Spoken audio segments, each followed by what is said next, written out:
O'Reilly, for the first time ever, decided to make a little bit of sense. We have a video proving it. Let's watch. Wow. Is it right for any organization, liberal, conservative, doesn't matter, to demand a company fire a spokesperson who has done nothing legally wrong? Just because something is legal doesn't mean it's moral. That's the difference. But you have a right abortion, to your opinion, and we respect that Yes. opinion. However, this, as I said, is a business deal.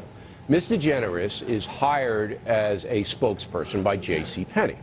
JC Penney has absolutely perfect right to do that, as you have in your belief system. Spokespeople stand for something. People are chosen because they stand for certain things. They represent companies. It matters very much what they stand for. And this is where we run Not into real. a problem, because if you remember, with the McCarthy era in the 50s, and they were trying to hunt down communist sympathizers and not let them work and put them on a blacklist. Wait, Bill. Sandy. What is the difference between a McCarthy era communist blacklist in the 50s and the million moms saying, hey, JC Penney and all you other stores, don't you hire any gay people, don't you dare? What is the difference?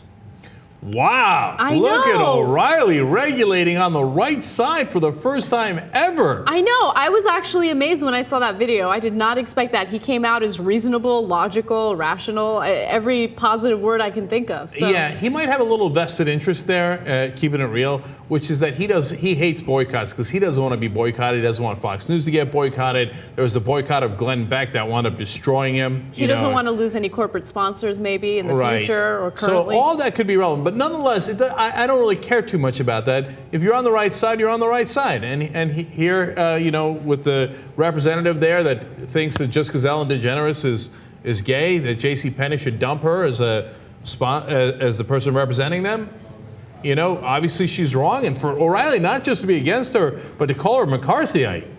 Nicely done. Very nicely done. And also, when you really think about it, yeah, Ellen might be gay. First of all, who cares that she's gay? But like, when you think of wholesome figures, Ellen comes to mind. She's as wholesome as you get. She dances in the beginning of every show. But so she must be wholesome and all-American. But look, understand why that's so important in the fight for equality. Because when Americans can see a gay person that's just as quote-unquote wholesome as anybody else, of course, to us that's an of course, but to others that might not be familiar, they go, oh, okay, I get it. It's not so bad, right? But that's why the religious organizations that are extreme, like this woman and the so-called million moms, by the way, which my best guess is it's 3 moms at most, okay? Anyway, that's why they can't stand Ellen. That's why they want to fight her, because they're like, oh my God, if people see Ellen as a totally normal human being like the rest of us, they're not going to hate gays as much. Right, it completely debunks the notion that like gay people are these sexual deviants, right? And they probably despise that. So right. I They're love like, how it. could she be a sexual deviant? She dances before every show. Exactly.